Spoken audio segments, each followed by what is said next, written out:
Hi guys, gutay-gutay na yung aming payong sa barbecuehan. I-repair natin.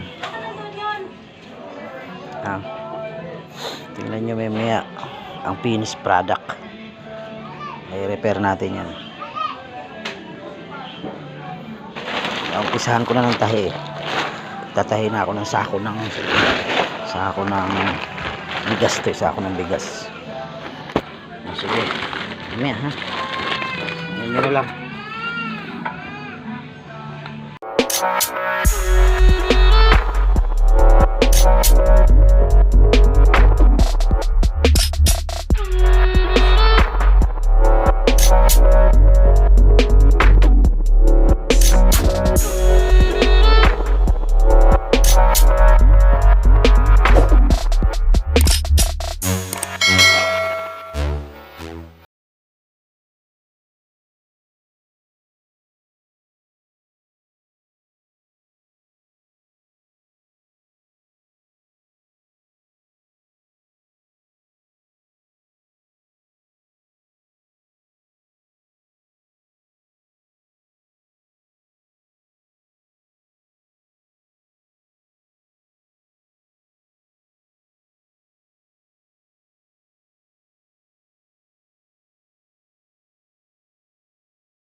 Guys, ayan na yung finished product oh.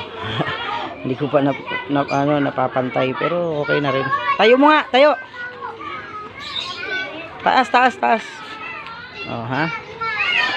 Diba? Bigyan ulit natin ng buhay yung sinapayong. Bulok na eh. Gawa natin ng bagong buhay. Oh, diba? Pwede na ulit. Pero ganin pa siya. Lalagyan pa siya.